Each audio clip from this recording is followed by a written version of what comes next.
Well, it's raining. We're back over here trying to put a air ride setup for an S10 on a Nissan. Right. Well, we did some fitting and some mudding around under there and messed around. We did some messing around under there, and it looks like we should be able to use these top brackets that come with the kit for the S10 that go on the actual frame here. You have a passenger side and a driver side. This bottom plate that they want you to bolt to the leaf spring, as you can see there, is just not going to work. Basically, I'll show you on the truck what I'm going to do that's different. We'll see if this Swiss cheese frame can hold up to some helper bags being put on it. Alright.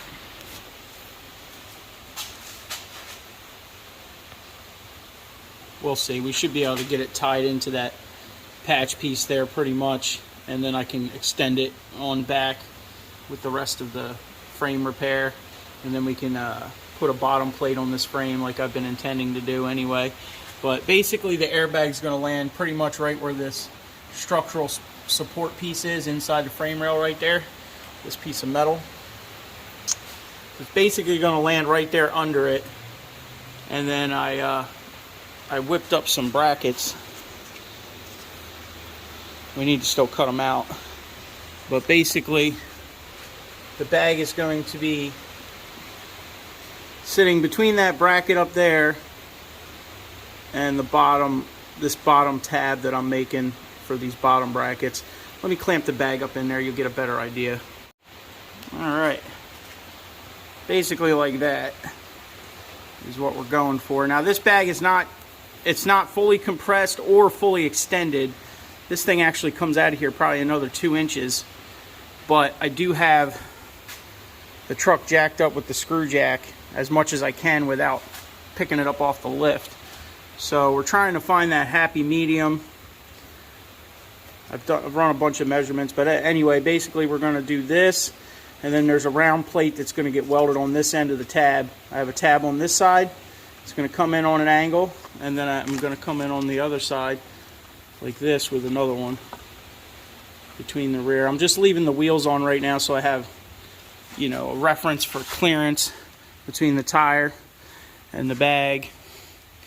And on the other side, the shock is going to be kind of close to it, but from all the measurements I'm running, once I get my tabs in here, I should be good, because this shock should rotate like this as it goes through the range of motion slightly. So it's not really going to like get into the bag, it's actually going to kind of get away from the bag the farther down it goes. So it should work out, hopefully. But like I said, both sides got pieces we need to patch before we go finishing this whole project. But as you can see, this bracket on this side fits pretty good. You know, I should be able to get some good hefty welds on it. I can put some reinforcement pieces in here on the inside of the frame, which I'll probably do. Box it in back here where a lot of the weight's going to be on it. This front section should be pretty good, and this cross member, the stock cross member, is actually in pretty good shape on this truck, you know. But we'll see how she holds together. Most of the weight's going to be carried by the springs, but these will just be helping when we have those extreme loads, you know. This bag here is pretty much collapsed all the way. That's how short it'll get. And, you know, running my numbers from what I'm measuring, it should, with this bag completely collapsed where I'm putting it, when this bag is fully compressed, the top of the differential tube will be about an inch away from the frame. So I should still have enough room to put a hefty bump stop in here and get it to hit that instead of this, because this truck doesn't have any bump stops in it right now. I have some low pros I need to put in here, but we might have to like come down with a little piece of pipe as an extension off the frame, a ½ inch or so, and then put our low pro bump stop on that. But we'll figure all that out later. We can always keep adding to it, you know what I mean? But they're calling for this crazy weather to hit us. It hit us today and tomorrow. It's supposed to drop in temperature, so I figured I'd come over here and get some things done before tomorrow we can come over here and start welding on this thing a little bit.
Oh, we got some tabs cut out. We need to get them cleaned up and sanded down, weld them together for resizing. All right, and, that's a job we can do tomorrow. At least we got them cut today. Something basically like this is what I'm going for. A little bit more fine tuning to get it level, and then I'm going to take a disc and weld it on this end underneath the bag. Round flat disc of metal, because these sleeve bags, they do overrun this sleeve a little bit, and they will ball out onto the piece of metal that you have there. So if there's sharp edges or anything really close to them, you can really mess them up. Seems like that puts it far enough away from the brake line. I can still push this brake line a little closer to the diff if it's a problem. But that's basically what I'm going for right there, that side and this side. And then we'll have a disc of metal welded onto it for them to sit on. And then we got to make some bracing plates for up there, boxing plates for that frame up there. And we'll get something tacked in there on that. And like I said, she's got all of her other problems she needs to get fixed, but don't look over there. Jeez. Well, that's it for tonight. We'll be back in the morning. A couple seconds for you, but we'll be back in the morning to do some more work on this before it gets -degree temperatures. We're definitely going to have to fire up the wood stove tomorrow, though. I probably could get away with using these discs that came with the kit. They're pretty thin, though. Not that I don't think it's going to be an issue. We might actually just use these and see what happens. Because like I said, it's not holding the whole weight of the vehicle. It's literally just a helper. So, I mean, I guess it's holding the whole weight of the vehicle when it's helping, but it's not going to fall out if something bends, you know. We still got the leaf springs in there. I mean, this is upside down, but picture it. You know, I think you're going to be hard-pressed to bend that piece of plate. We'll see. Worst case, we'll remake these discs. You know, because I mean, really, I don't think that thing's going to bend. Not for what we're using it for. We'll see. We'll make that decision tomorrow. I do have this 5-gallon stainless steel tank over here. I'm probably going to use for my air tank for this setup. I did order some onboard air parts. That air tank, I'm thinking about trying to fit right in here so I can keep my donut.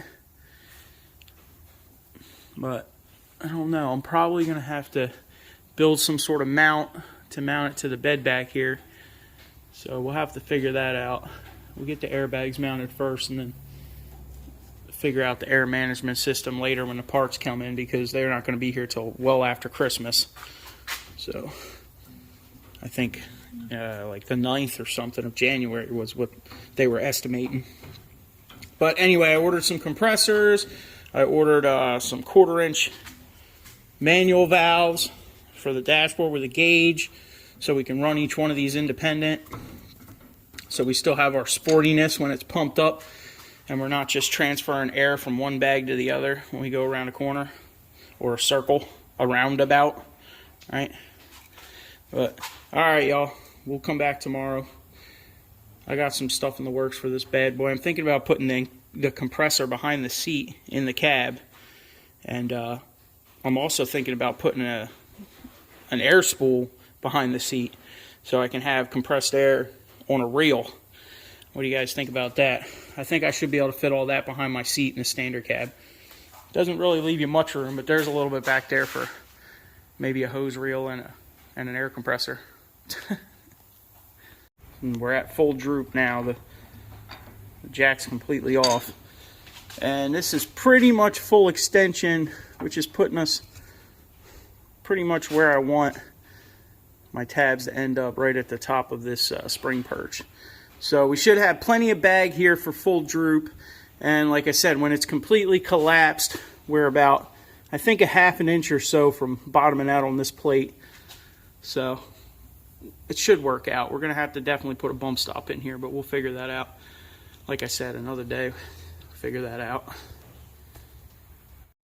Now, some of you might be like, hey, it looks kind of close to the rim. Well, you got to think, this is at full droop.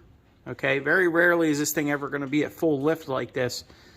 Most of the time, this airbag is actually going to live inside this wheel, in this void space here.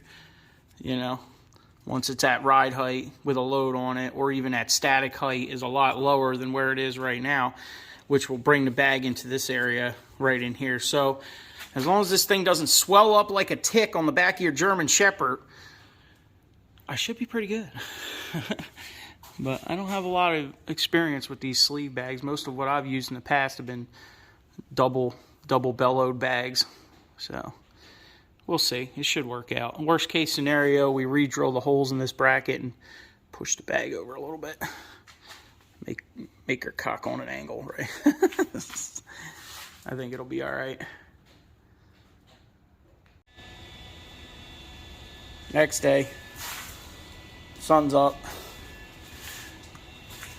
We got passenger side bag tacked in place.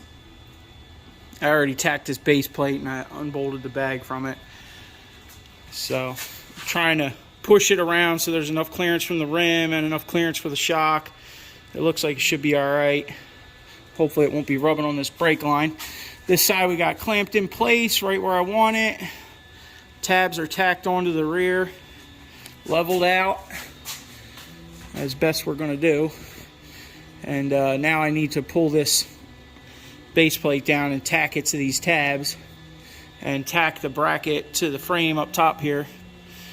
And then we can unbolt these leaf springs out of here, and the airbags, get them unbolted out of here temporarily and get this thing fully welded up. Put in a couple patch panels and we should be good. So I'm gonna pull down on this plate and get this tacked to this rear, and then I guess we'll start welding. All right. Looks like it's pretty good. Good positioning.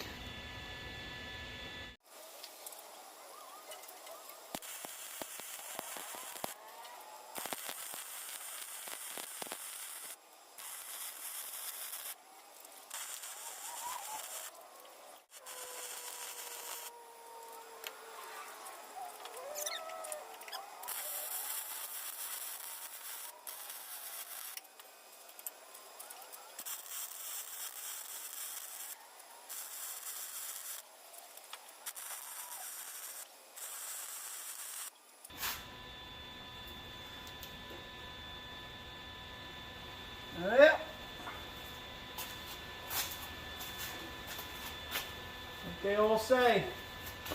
Grinder and paint. Make me the welder I ain't. Alright.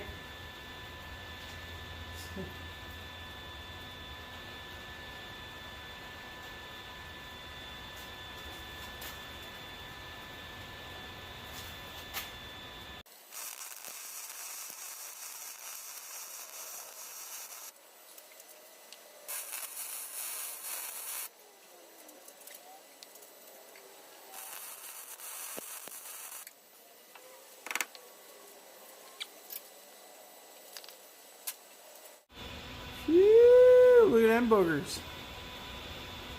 Well, we'll get the other side welded on there and then we can start doing the top.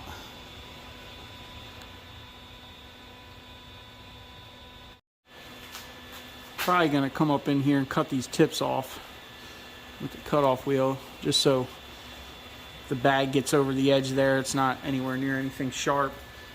We'll cut that off later. And I ended up mounting this base plate probably about a ½ an inch higher than I wanted it to really go. We'll see how that does. If it becomes an issue and starts bottoming out on the bag, I can come in here and with the plasma cutter and I can cut this down about a ½ an inch and move this bottom plate down, you know, about a ½ an inch if I need to in the future. We'll see what happens, ride quality and all that, see if it starts bottoming out. Otherwise I'll just leave it right there. They're both pretty much in the same position, about a ½ inch, maybe a whole inch from the top of the lowering block, so the base plate of the spring perch.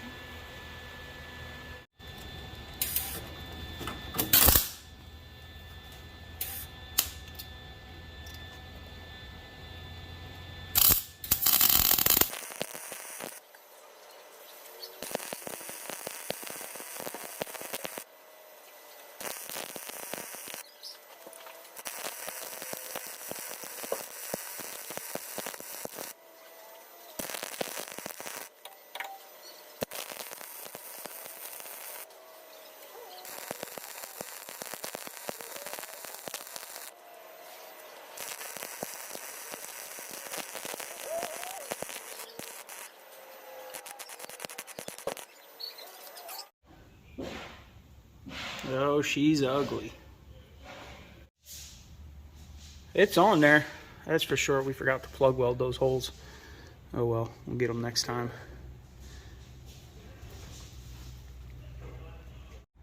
Shot some paint on it, let that stuff dry if it does dry in this weather. Oh, jeez.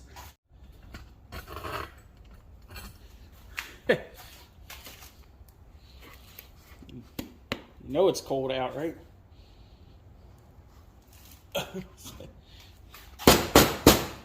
Slushy. It's not even a slushy, it's rock solid. Alright, well, it's Christmas Eve. Hopefully everybody has a nice Christmas. You know, get the kids to open up their Christmas presents. We got hit with that bomb cyclone, so it's like 8 degrees outside right now, about ready to have frostbite. We got a couple more packages for the air management on this setup. Still waiting on the compressors. They're probably going to be a while. We got in here, we got our nice manual control valve here, hopefully.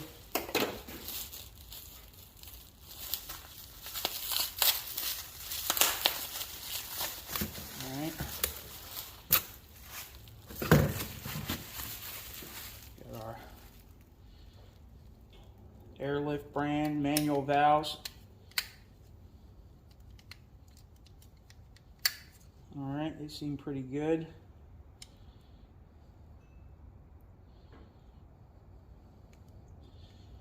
We got air in, air out. Fittings, we'll find a spot to mount this that's really nice up under the dash or something. I think this one is just airline and fittings and stuff for extra setup. Yeah, here we go. Alright, we got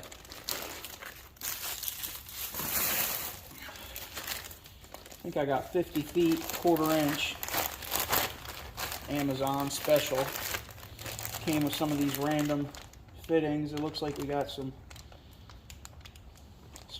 3/8 MPT and some slip to connects, some T's and some things to help us try to plumb some of this up. I think we got a couple 3/8 MPTs to 1/4, so we'll definitely be able to use them. All right, next step. I'm going to end this video here. Hope everybody had a good Christmas. You know, even though your Christmas is tomorrow, hopefully it's good. Spend time with the family. We're still waiting on air compressors, and I got to mount the air tank.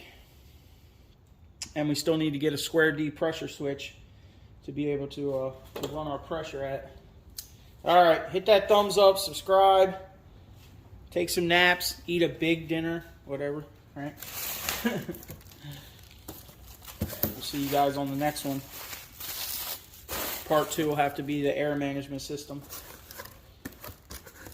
We'll get that all plumbed up, and then we can start hitting switches. It's probably going to be like...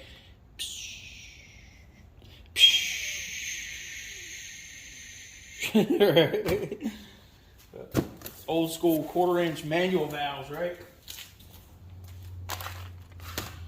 You know it's cold if I'm wearing a knit hat, huh?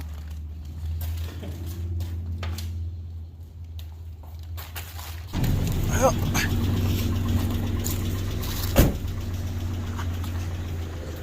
can't keep a good scrapper down, right? Even on Christmas Eve. People still getting evicted, I guess. Determination, huh? Yeah, we got determination.